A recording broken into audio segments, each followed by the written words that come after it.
All right, kids, here we go. So today I am actually going to show you how to convert quickly and easily a QuickTime with an alpha channel in it to a WebM file that actually also has an alpha channel in it. In other words, a transparency. Now, I've seen a lot of people having difficulties with this, and in my opinion, I don't think it needs to be all that complicated.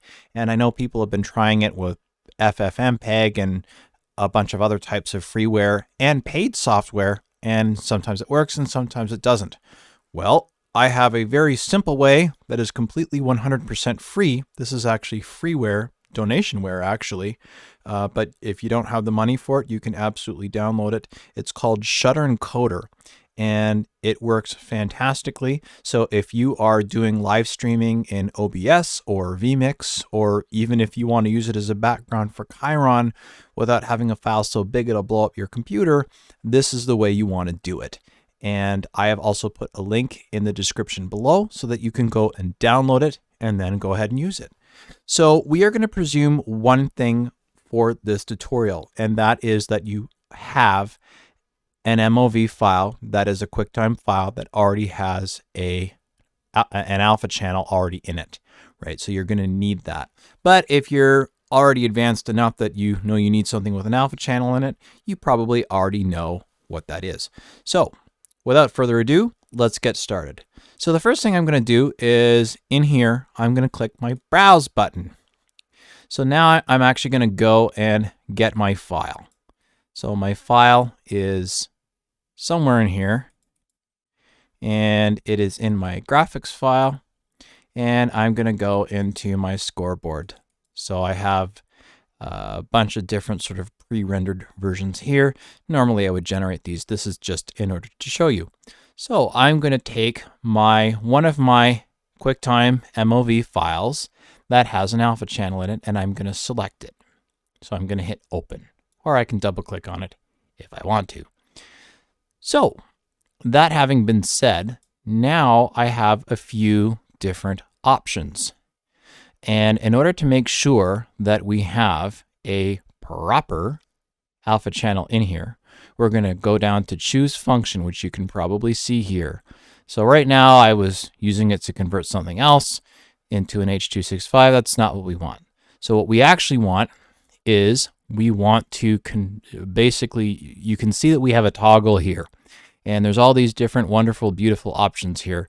And the one that we actually want is VP9. You can also choose VP8, but I'm going to choose VP9. So now you can see that where it says VP9, there's like a little arrow pointing, and it's telling me that it is going to turn it into a WebM file, which is precisely what we want. Now what we're going to do is I'm actually going to deselect this because that's going to put stuff on my file that I don't want. So the other thing that I'm going to do now that I have this is I'm going to go down to advanced features. So if you look carefully, see where it says advanced features, I'm going to click on that and it's going to give me a toggle. Now what we're going to want to do here is we are going to want to select enable alpha channel, and that'll be on the left hand side, and we're going to select that.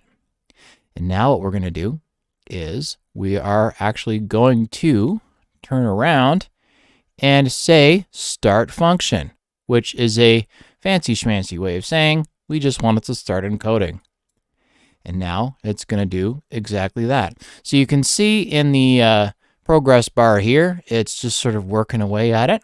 And then when it's done, you will have a wonderful WebM file that has an extremely high quality yet small video file with an alpha channel that you can bring into OBS or vMix or whatever Chiron system you're using if you want another overlay on top of it that will not blow up your system and will work fantastically.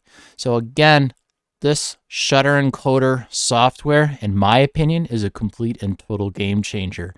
And again, I've put the link in below. And so if you need a video that has an alpha channel in it, that's literally all you need. It works perfectly, it works fantastically, and best of all, it's free. So if this helped you and you're enjoying some of the tutorials, please do hit that subscribe button. And if you have any questions or comments, by all means, please leave them below. And if you have any issues, I will do my best to try and help you out. And there are also people that also tend to lurk on here. So if I'm not able to get to it, because I might be busy doing TV shows, as is my day job, somebody else will be able to help you out. But I do try to keep on top of it and help people as much as I can. So have a good one and hope that helped you. And we will see you next time.